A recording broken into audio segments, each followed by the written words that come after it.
Hi, and welcome to this week's Wu Wei Wisdom Life Lessons teaching. It's great to be back with you all.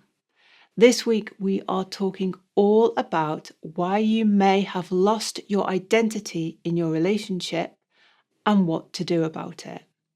Now, it's perfectly natural to want to be close and intimate with your partner and to be a great match with them. But have things gone too far? Have you sacrificed too much of yourself for your partner or the relationship? Well, in this week's teaching, you'll discover the telltale signs that you have lost your identity in the relationship and why you may have fallen into this trap. You'll also learn some practical tips and advice to help you get your identity back.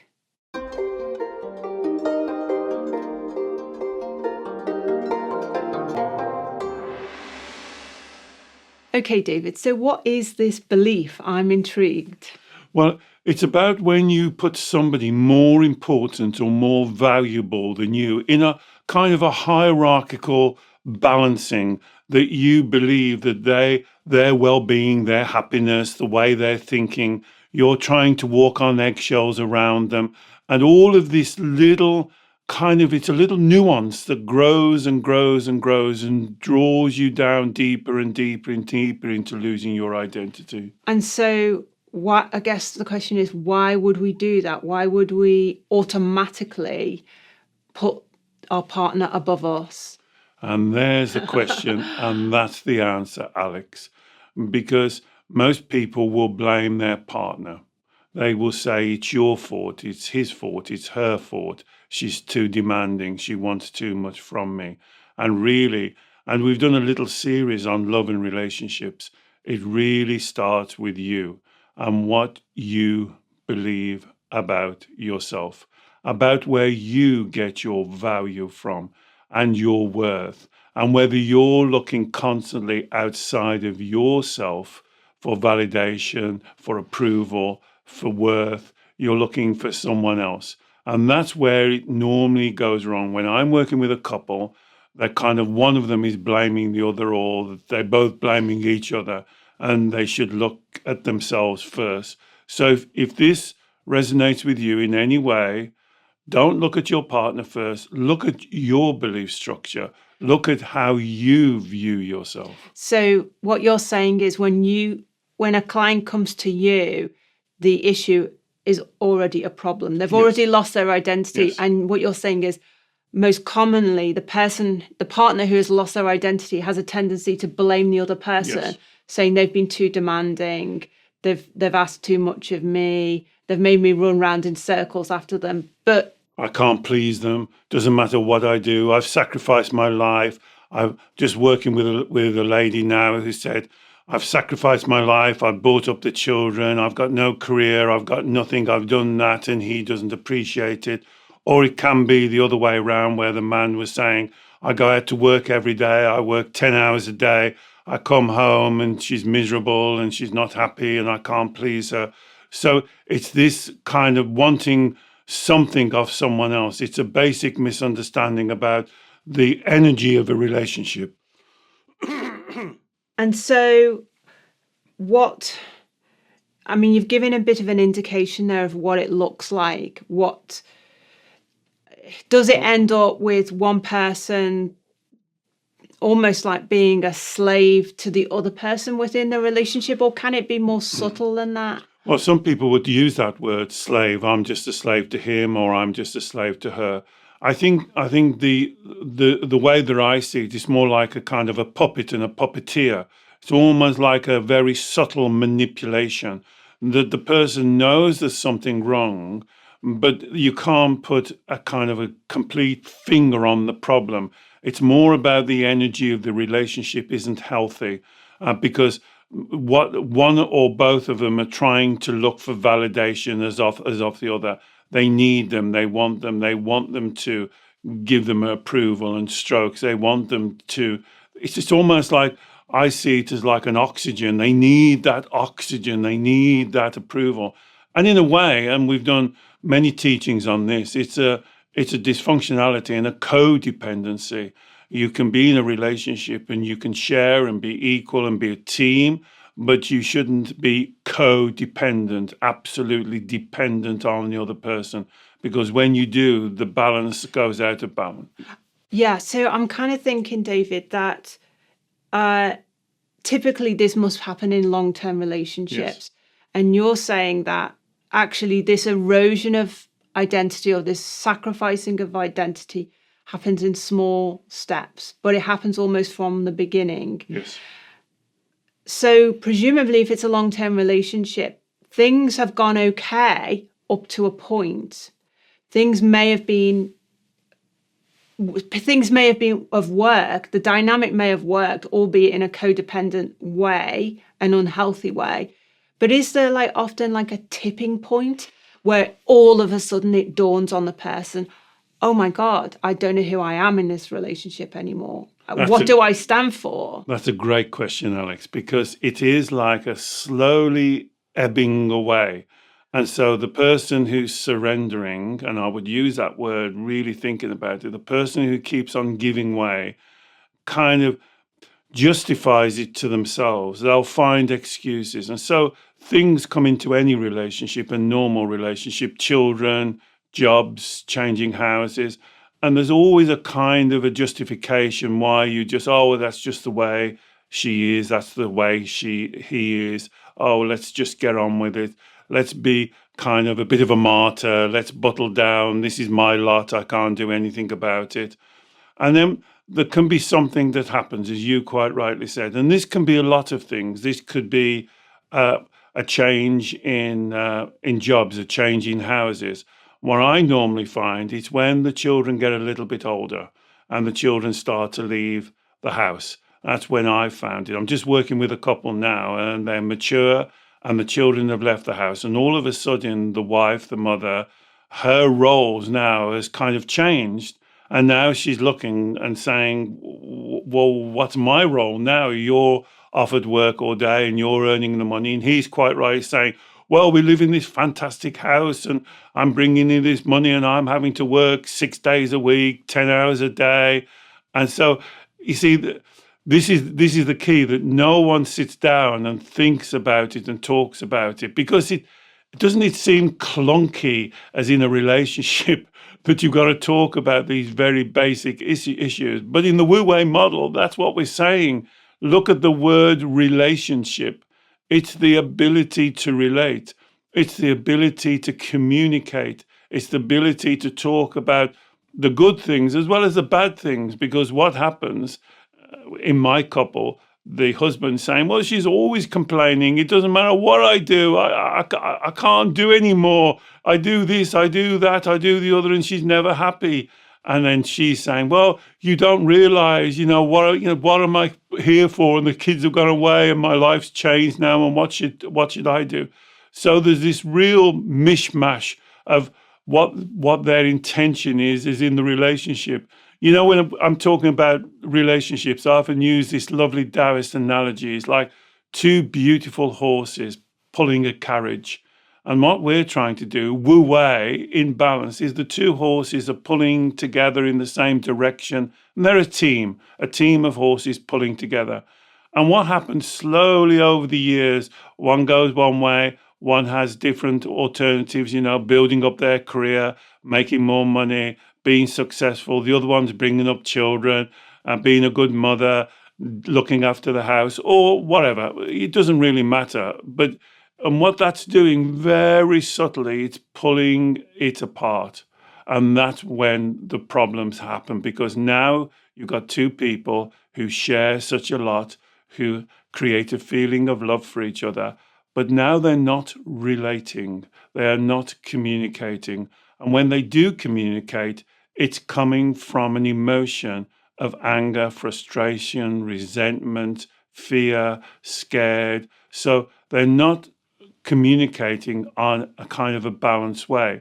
And although I think being in a therapy situation is not always the right thing, I really agree with that. It can not be the right thing.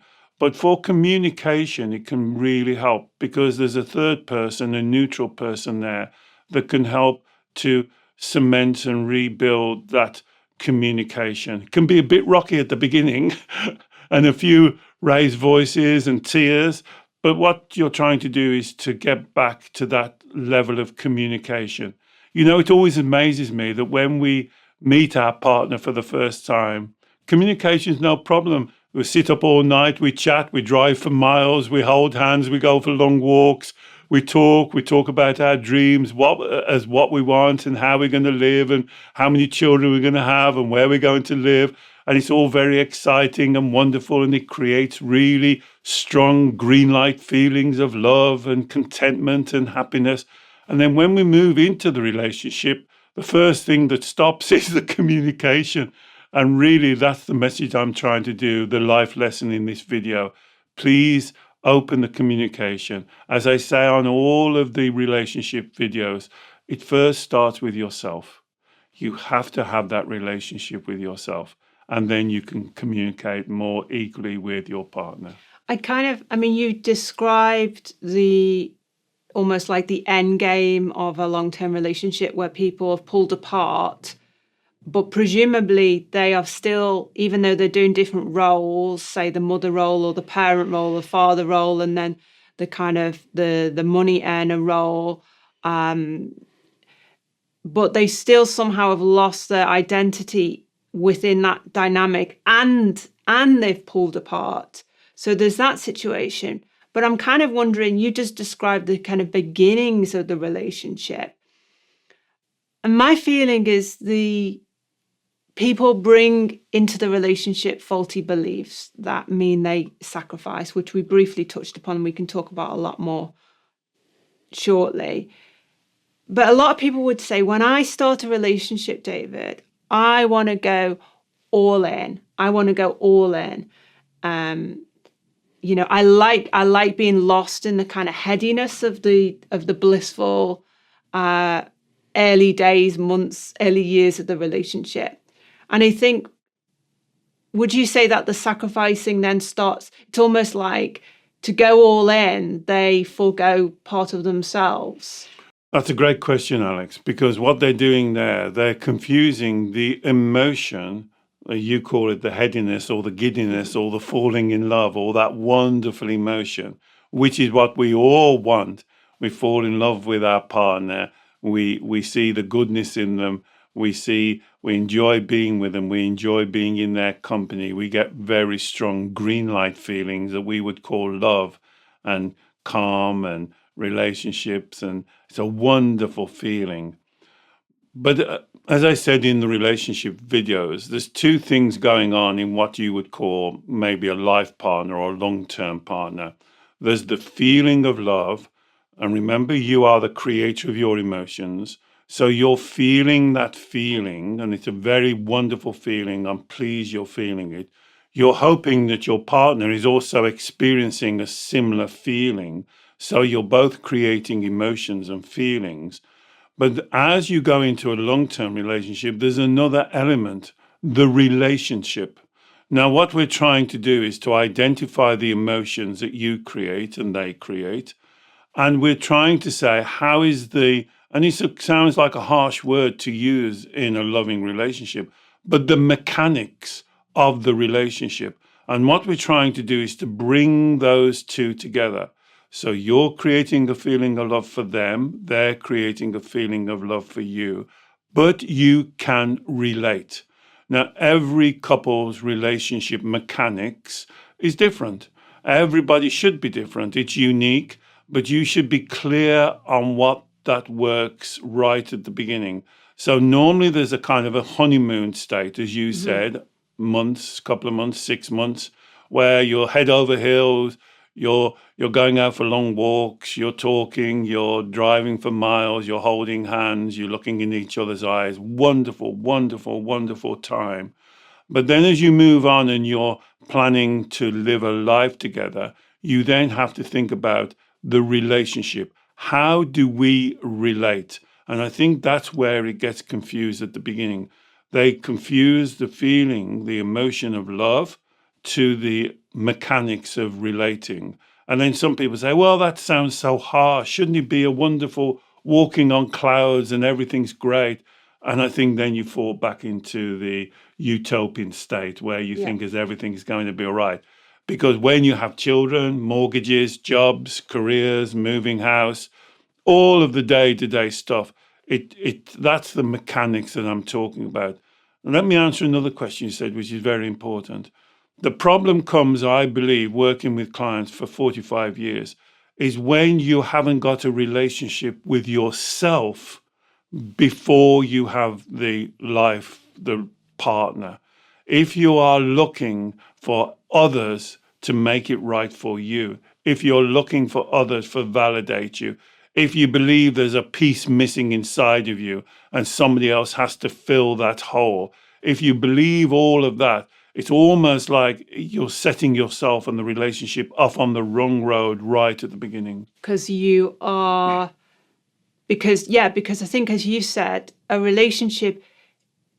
good, healthy relationship is two individuals who stay energetically as two individuals, but you're co-creating another energy, which is the energy of the relationship. Exactly. So there's three energies there. It's not Exactly. about two people overlapping and becoming as one energy, and that it all gets mishmashed up and there's sacrifice and there's giving up of values and beliefs. You're almost like a healthy relationship has three energies going on in it. But if you enter it, as you say, believing that you are less than one individual because you're not complete, because you doubt yourself, because you're looking for validation, you're looking for love to feel good about yourself, then you're on the back foot, and then you're working off this two people become one scenario. That's right. And can I just share a little story? When I left university, my very first experience in working in therapy and counselling it was called then, this is how old I am, it was called then marriage guidance, is in the UK. And now it's called relate, strangely enough, which is an important word, relate. But when I went there on my assignment through the university course, I had a mentor, and she said something to me which I still remember to today. And when I'm working with couples, I'll always remember this. She said, David, you must remember when you enter that counseling room, there's three energies. She says it's the energy of the two people, but as you said, there's the energy of the relationship. And the energy of the relationship won't maintain and grow unless the two people want it to. And that's like going back to the Taoist teaching of the two horses. If the one horse can really want to run and gallop and do well, if the other horse doesn't want to move, you've got a problem. You've got a disharmony. And that's why I think about it as this emotion of love is wonderful, needed. I hope you have it in your relationship, that you can see past of all the day-to-day trivias and see the goodness in your partner and want to be with them. But there's another important energy, the energy of the relationship. And what we're trying to do, and seeing it falls into the Taoist teaching really nicely, we're trying to find the Wu Wei, the balance, bringing those two together so they sit nice and harmony, so you're working together with all of the ups and downs that every relationship, my goodness, what pressures with children, mortgages, jobs, houses, all of these pressures that you're with somebody and you're working together as a team, together, the two horses, whichever metaphor you like to give, but that goes with communication. You have to be able to communicate. And to be able to communicate, you have to be able to understand yourself. I think this is where this starts. You have to understand yourself. So, for instance, if you think you are needy, if you are walking on eggshells, if you say, my role is to serve them, this immediately puts the relationship out of balance. And so, David, I understand that you say ideally before you enter into a relationship, you need to do the work with yourself to ensure that you love yourself, to ensure that you fully believe that you are complete, that you don't need someone else to complete you, that to be in a relationship is like the icing, the cherry on the cake of an already complete, energetic, wonderful, divine human being that you are. So that's the ideal, optimum scenario, to do that inner work on ourselves and then to enter into the relationship from that grounded, rooted, self-assured place. But for a lot of people, a lot of listeners to this teaching, they will be in the relationship and they will be in a situation where they have sacrificed themselves. How do they almost claw back? How do they re-maneuver themselves within the relationship to a healthy place, given that they may have been giving up of themselves, up on themselves for 5, 10, 15, 20 plus years within a relationship?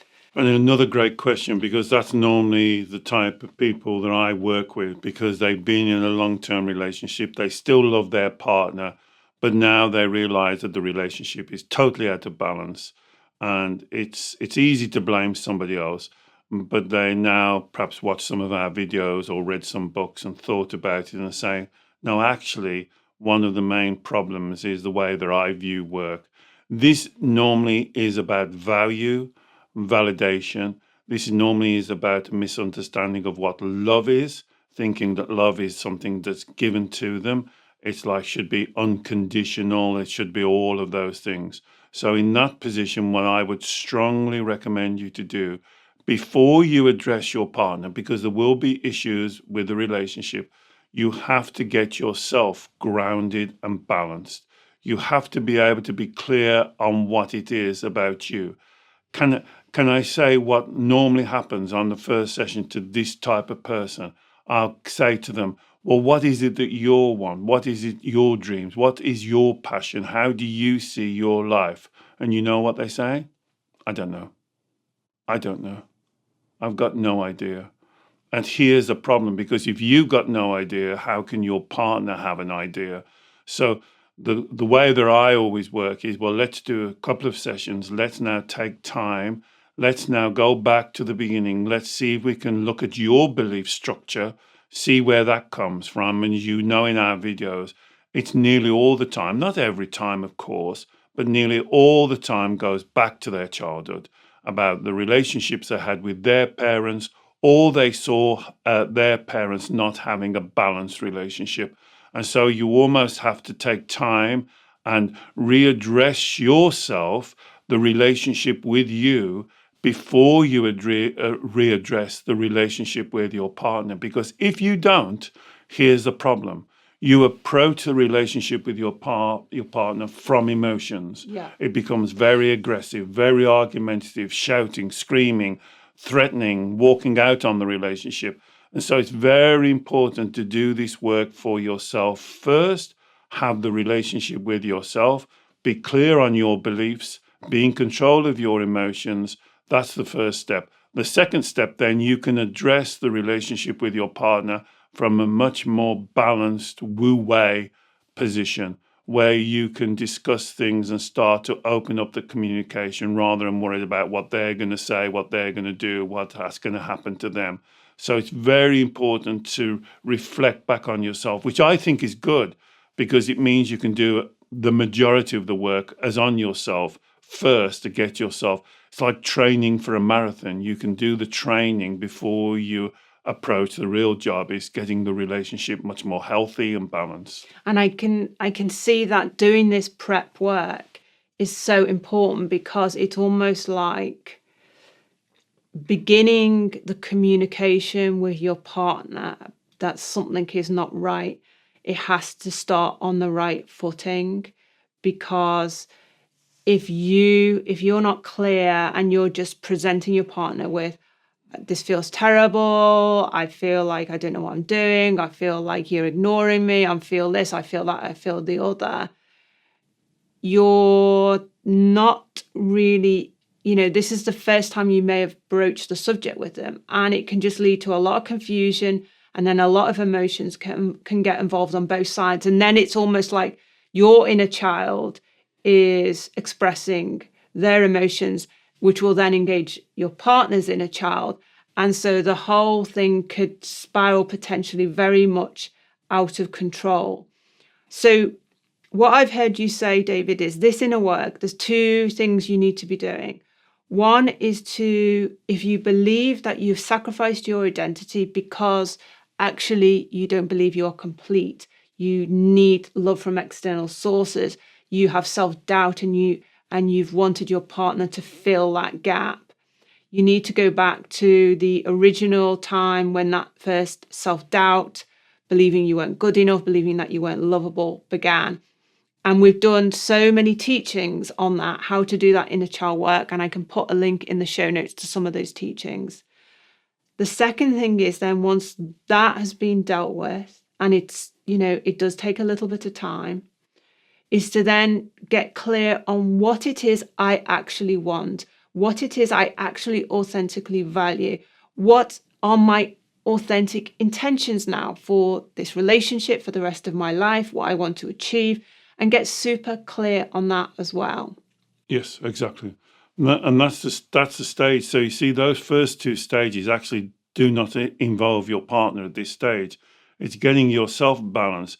It's getting that when you address your partner, what you said there, Alex, is very important. So many of my clients would just say, I feel, and just talking about their feelings instead of saying, this is what I believe, this is what I think, this is what I choose, and being a lot more precise. So you have to do that internal work first. And yes, it does take time, but surprisingly, it doesn't take that amount of time. We're not talking about years. We may not even be talking about months. We may be talking about a month or so, that you really focus every day on on what you want, on where you went wrong, on what you need to learn, what you need to change, what do you believe, why do you believe it? And so we've, as Alex said, we've done lots of teachings in the archives on this type of thing. We've done a series on love and relationships. But it is all about, to me, the life lesson of this video is, first of all, having a relationship with yourself that's balanced, harmonious, that's full of love, that you are absolutely at one with yourself, where you are now and where you want to get to. And that's the first step, is that balance and harmony, that Wu Wei. And then you can then calmly approach your partner. Now, he or she at the beginning may be a bit upset, may be a bit shouty because it's the first time you brought this to them. But if you're balanced, then you can deal with that and there will be no confrontation. And again, lots of my clients will not do this because of that one word. They dislike confrontation. And again, we've done lots of teachings on the difference between confronting and confrontation. And the short answer is controlling your emotions. The difference between confronting somebody and having a confrontation is about understanding that you create your emotions. But we've done lots of in-depth videos on those. So first of all, work on yourself. Be clear on yourself about where you are, where you want to go to, be in control of your emotions, and then you can approach your partner. And David, I'm wondering, in your experience of working with clients, getting them to this stage where they can start to now have an honest, authentic conversation with their partner about who they are, what they actually want from life going forward, what they want from the relationship.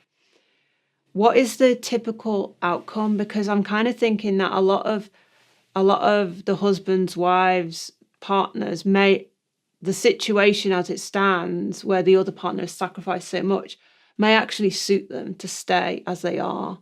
And so I'm wondering whether, is there actually a lot of resistance? Does it cause more problems in a way? Well, no, I've never known it cause more problems, Alex. As what I notice is the relationship, the energy of the relationship changes. Mm-hmm. And it normally will change into a situation where neither of them expected it to. And the difference is now there's nothing hidden. There's no dark corners. Yeah. Everything's out in the open. And so the roles of the relationship are more defined, more clear. People understand what their roles in that team are, what their expectations of each other are. And so there's a kind of I often think about it like a birthing. there is a tremendous pain while you're going through and explaining things and disagreeing and finding where you are. But there's a tremendous release when the new relationship is born. And it does seem like a new relationship. It does seem like a kind of a new beginning, because now, perhaps for the first time since you first met, you can communicate, you can talk, you can be open. There's no-go areas. This is what I dislike the most. And this is what I find when I work with clients. There are a lot of no-go areas, things that can't be talked about, things that can't be said, the unspoken truth, the unspoken secrets. And that could be for many reasons, things that's happened in the past, affairs or disagreements. But then we can bring them all to the surface. And that is painful, no doubt about it. There is a birthing process. But it's normally what I find when I work with clients. It's like a new beginning. It's like a new start. It's like, because there's a great investment in each other. They've been together for 20, 30 years, and there's a great investment into that relationship. And they find a kind of a different feeling of love, that, that they've brought up children, that they've gained the stability, the financial security, that they've developed their career, or one who've been sacrificing can start a new career. That normally is what happens. They start a new career, something they've always wanted to do, and it gives them a new interest. So it's very difficult to answer the question, this is exactly what's going to happen. But I think there is a pain. The pain is real, but that's why you have to be prepared for that birthing. And then when the new relationship is born, then there's a beautiful joy about the new relationship. And I really get that sense from what you're talking about there, David. It's like recognizing that for whatever reason, it could have been you sacrificed your identity, or both partners within the relationship sacrificed that identity. And actually you opening up the conversation about it may prompt the other person to start looking at themselves. And then it's like, again, it's a joint project, it's a joint collaboration. It's like picking over what could be improved, how things could be better for you, for them, for the relationship. And it's almost like the energy is now flowing again. It's as if the energy of the relationship and your own individual energies have stagnated somehow. And the conversation, when it's done authentically from a place of truth and honesty, it's like, wow, it's so reinvigorating. But what you just described there is a relationship, isn't it? The ability to relate, the ability for the energy to flow, for the two horses to pull the carriage in the same direction, both wanting the same things, both looking for the same things, both wanting the same reward. So what you described is a wonderful energy of two amazing individuals, like two amazing horses with one aim, one direction.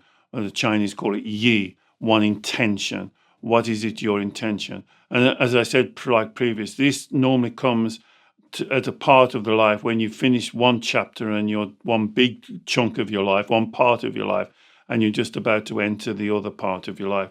So isn't it a great idea? First of all, start with you, get yourself straight, and then have this relationship talk, which is the birthing difficulty, but expect the difficulty, work through it, and then you can give birth to a brand new relationship where you're both aiming for the same thing. You're both heading in the same direction. And the important point there, David, is, as you said, it's a different relationship. It's not about clawing back the good times that you once had, because you've now done the work. You're a different person. They're a different person. You're at different stages. You've moved on. And so it's a brand new, it's like relationship Mark II. Well, that's another great point. You see, I was working with somebody a couple of months ago, and it was a gentleman and a lady, and the gentleman said, if only she was like when I first met her. And they'd been together for 20 odd years. If only she was like when I first met her. This is 3 children later. I think they'd been bankrupt together and they've made it back together, and now they're successful together. And it's like, well, why would you want to go back 25 years? Because what happened in those 25 years has brought you here. This is not working.